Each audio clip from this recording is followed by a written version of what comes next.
Hello and welcome to another Star Citizen CitizenCon 2953 presentation summary. This time, talking ship. We learnt a load about various ships. They started with the Spirit A1. We know that's in game at the moment for 321. Great. It's an awesome ship. But I want to talk about the new stuff they talked about here. So the Zeus, that was the first ship in lore to have a quantum drive that was sort of consumer available. It was commercially available to the masses. They are making an RSI Zeus Mark II with 3 variants, which will be in the game within a year is the sort of plan. And there's actually 3 variants of the Zeus that they've got planned here. And so the Zeus Mark II was built from the ground up to be a modern take on the classic Zeus with 3 distinct hull variants. It is a medium-sized ship. It's sort of similar to that of the Freelancer or Cutlass, although admittedly a reasonable amount bigger. Now, we've got the ES or Essential version. This features a robust radar package for making new discoveries and enhanced weaponry and shielding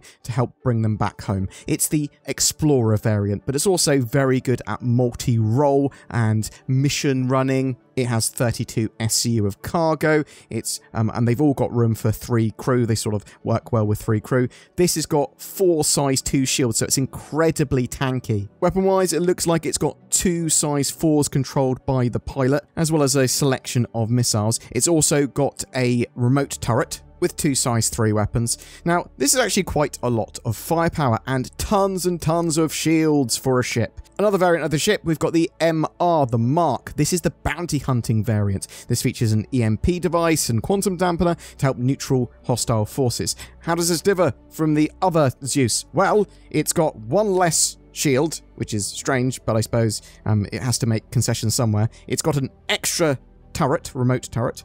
It's got an EMP and a quantum dampener, so that's really powerful. It's going to be able to stop ships. It's going to be able to quantum dampen them. Really useful for a bounty hunter to do that. It's got some bounty hunter pods like the Cutlass Blues. It's got an armory, I believe, as well, stuff like that, or at least a place to put your gear. And then we've got the CL version, the Clipper. This features additional cargo space and a tractor beam, ideal for handling large volumes of cargo. Now, I should have said about the MR, it's got 16 SCU of cargo space, so half that of the ES, and the CL has got 128 SCU. That's a lot. It's also got a remote rear tractor beam. I don't believe it's got that extra turret that the MR has. It's basically got the ES design, and it's got 3 size 2 shields. Ships are in white box. They should be in our hands within a year.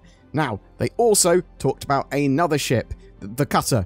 We've got the Cutter in game already. It's apparently the most popular straight-to-flyable ship launch that they've ever had, and now they are releasing the Scout, which is immediately available to everyone to fly. Ooh, it's in game. It's in game now, in live. This has got a big radar dish. It's got a dedicated scanning station. It's got an expanded rear, although that's more for the scanning station.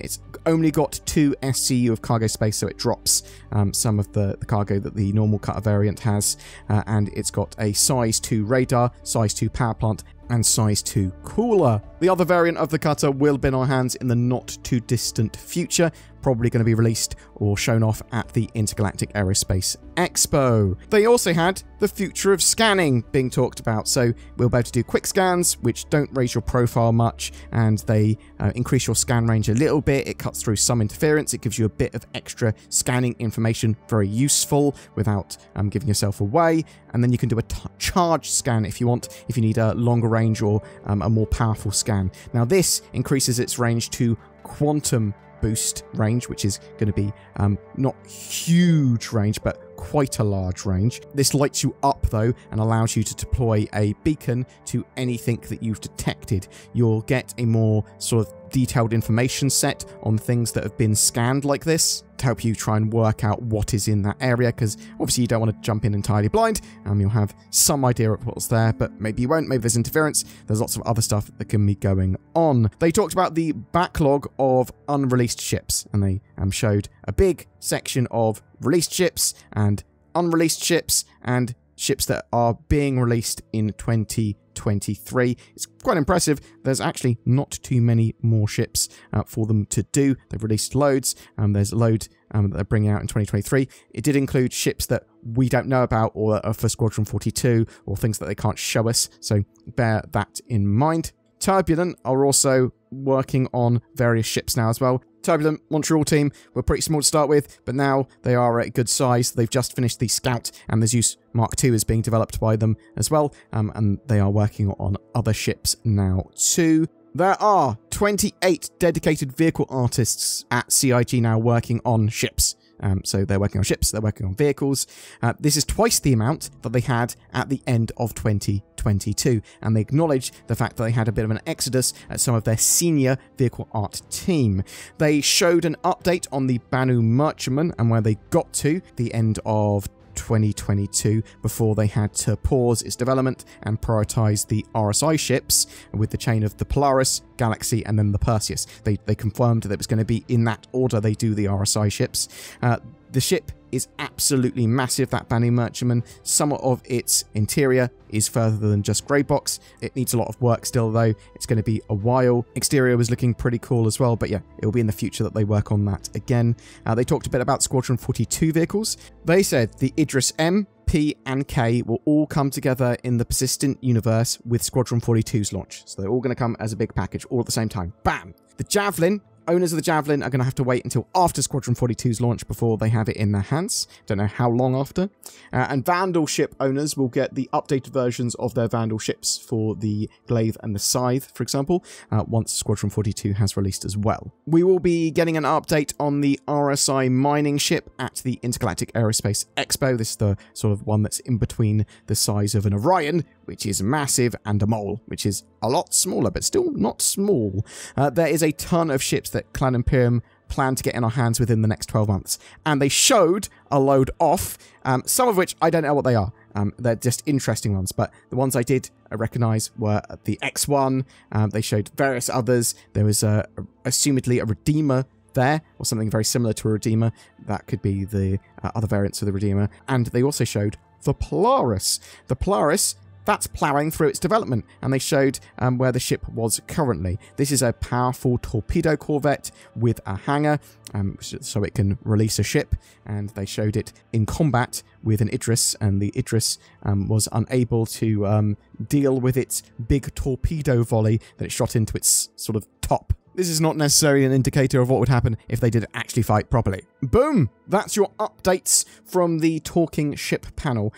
Some awesome stuff there, for sure. We'll go into a bit more of a deep dive into the Zeus Mark II and its three variants, the ES, MR, and CL, in another video, because we're talking about prices and all that sort of jazz. I haven't dug through all of them yet. I've only got them in UK amounts with VAT, so pounds in VAT is probably not what everyone wants to necessarily hear. Obviously, the Scout's looking cool. Really, really excited to see some of these other ships and vehicles that they plan to get in our hands in the next 12 months. And I want to have a look in a bit more detail of what those could be, because we can see them. Some of them, I don't know what they are, but maybe you do, and you can tell me in the comments below. And are you interested in purchasing yourself a Zeus Mark II? Because they're available to buy now, and so is the Scout, which is straight to flyable. Are you excited by the work they're doing on the Polaris? And the Polaris should be in our hands within the next 12 months as well. Any questions about that ship panel? And if you want to see the full thing, go check it out in the linked playlist in the description or comments below.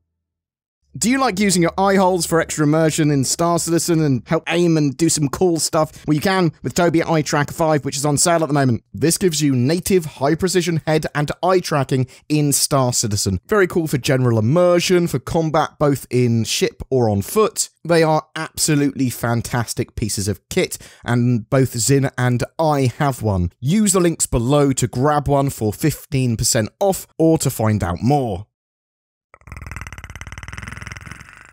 What the hell are you? It's nordvpn.com/BoredGamer, enabling you to minimize your presence on the internet, almost like a cloaking device. It also allows you to hunt out the best TV and movies and shopping deals by changing your region. It prevents big internet from gathering and using your personal data. There's even a data breach scanner and meshnet for your own remote private network included. When Zin asked, what's the Predator movie got to do with NordVPN or CitizenCon or Star Citizen, I said, what's any of our NordVPN ads got to do with anything? Grab yourself NordVPN in the links below for a seamless, secure internet experience. Every month we have a Star Citizen ship giveaway. For October 2023, we are giving away a Constellation Phoenix. This luxury multi-crew ship can be used as a mission runner, an explorer, a base of operations, and more. It comes with a luxury P-72 Archimedes snub, as well as the Lynx rover, allowing you to have on and off planet excursions. Just comment on any of my videos made during the month to be in for a chance of winning that. This is the bit of the video where I appeal to you to try and join the channel memberships and give us money. We have a load of you that are Patreons or have become YouTube channel members with the join button under my videos, and that goes a huge way in helping the channel and enabling us to make daily Star Citizen news entertainment. But there are a load of other ways to help us: liking, commenting, sharing these videos. That helps the channel grow. Thank you for watching to the end. Please get involved in the comments section, and I hope you have a great October.